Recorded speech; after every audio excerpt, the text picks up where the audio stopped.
Hello viewers, இன்னைக்கு நம்ம சேனல்ல நம்ம மாடி தோட்டத்திலிருந்து பறிச்ச மணத்தக்காளி காயில மசாலா அரைச்சு நல்ல காரசாரமா புளிக்குழம்பு வைக்க போறோம். வாங்க எப்படி பண்றதுன்னு பார்க்கலாம்.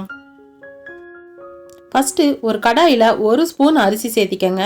பச்சரிசி புழுங்கரிசி எது வேணாலும் சேர்த்திக்கலாம். அது கூடவே 1 ஸ்பூன் கடலைப்பருப்பு சேர்த்திக்கங்க. அரிசி நல்லா பொரியணும், கடலைப்பருப்பு நல்லா வறுபடணும். அடுப்பை மீடியம் ஃப்ளேம்ல வச்சுட்டு வறுத்துக்கங்க. பாருங்க எந்த அளவுக்கு வறுபட்டிருக்குன்னு. அரிசி நல்லா பொரிஞ்சிருக்கு. இது ஒரு பிளேட்டுக்கு மாத்திக்கலாம்.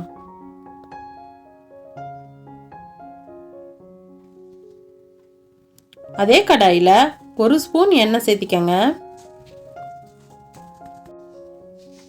5 வரமிளகா சேர்த்திக்கிறேன். நீங்க உங்க காரத்துக்கு தகுந்த மாதிரி மிளகா சேர்த்திக்கங்க. 3 ஸ்பூன் மல்லி சேர்த்திக்கிறேன். 1/2 ஸ்பூன் சீரகம், 1/4 ஸ்பூன் மிளகு, 1 கொத்து கருவேப்பிலை.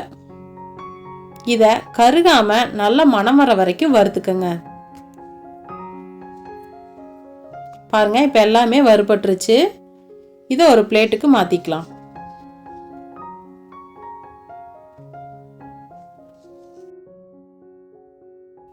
ஒரு ஸ்பூன் எண்ணெய் ஊத்திக்கங்க. இதுல 1 கப் அளவுக்கு சின்ன வெங்காயம் எடுத்திருக்கேன். சின்ன வெங்காயம் பெரிய வெங்காயம் எதுவா இருந்தாலும் நீங்க சேர்த்திக்கலாம். வெங்காயம் பச்சை வாசனை போற வரைக்கும் நல்லா வதக்கிக்கங்க. வெங்காயம் இந்த அளவுக்கு வேகணும், அப்பதான் குழம்பு டேஸ்டா இருக்கும். இது கூட வெங்காயம் எடுத்த அதே அளவுக்கு 1 கப் தேங்காய் துருவல் சேர்த்திக்கிறேன். தேங்காயில இருக்கிற ஈரப்பதம் போற வரைக்கும் நல்லா வறுத்துக்கலாம். இப்போ பாருங்க தேங்காய் நல்லா ட்ரை ஆயிருச்சு. இதை ஒரு பிளேட்டுக்கு மாத்திக்கலாம்.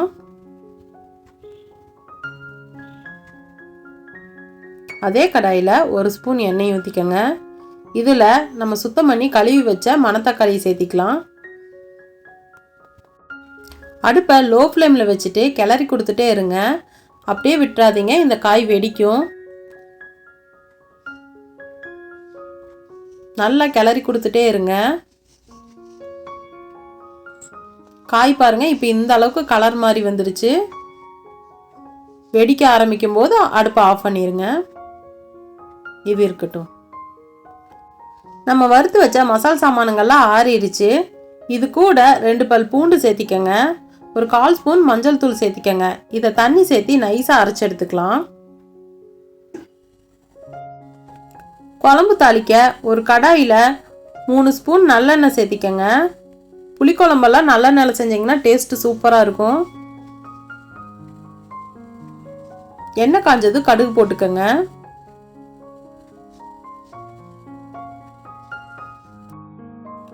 கடுகு பொரிஞ்சதும் 10 சின்ன வெங்காயம், 2 வரமிளகா, 1 கொத்து கருவேப்பிலை இதை சேர்த்திக்கலாம். வெங்காயம் பச்சை வாசனை போற வரைக்கும் நல்லா வதக்கிக்கங்க.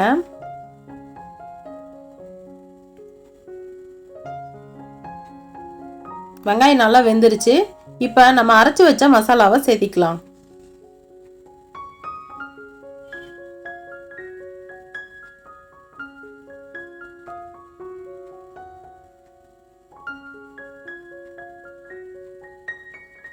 ஒரு நெல்லிக்காய் சைஸ் புளிய கரைச்சு வச்சிருக்கேன், அதையும் இது கூட சேர்த்திக்கலாம்.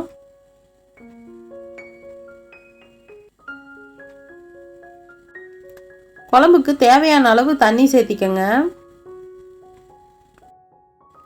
அரிசி பருப்பெல்லாம் போட்டங்காட்டி குழம்பு நல்லா திக்கா வரும். அதனால தண்ணி கொஞ்சம் சேர்த்தி ஊற்றிக்கங்க. இன்னி கொஞ்சம் கூட தண்ணி சேர்த்திக்கலாம்.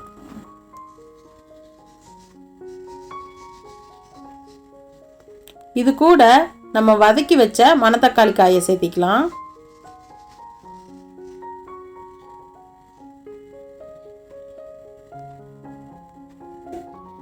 குழம்புக்கு தேவையான அளவு உப்பு சேர்த்திக்கலாம். நல்லா கலந்து விட்டுருங்க.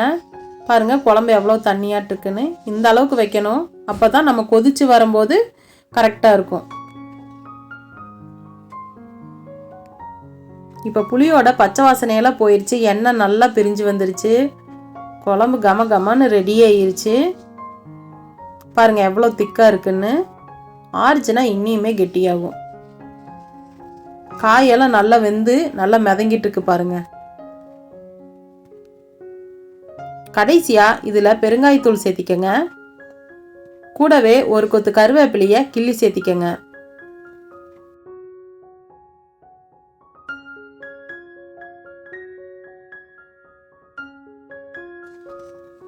அவ்வளவுதான், நல்ல காரசாரமான மணத்தக்காளி காய் புளிக்குழம்பு ரெடி ஆயிருச்சு. நீங்களும் இந்த ரெசிபியை ட்ரை பண்ணி பாருங்கள். எப்படி இருக்குன்னு கமெண்ட்டில் சொல்லுங்கள். உங்களுக்கு இந்த வீடியோ பிடிச்சிருந்தா லைக் பண்ணுங்கள், ஷேர் பண்ணுங்கள். மறக்காமல் நம்ம சேனலை சப்ஸ்கிரைப் பண்ணி சப்போர்ட் பண்ணுங்கள். தேங்க்ஸ் ஃபார் வாட்சிங்.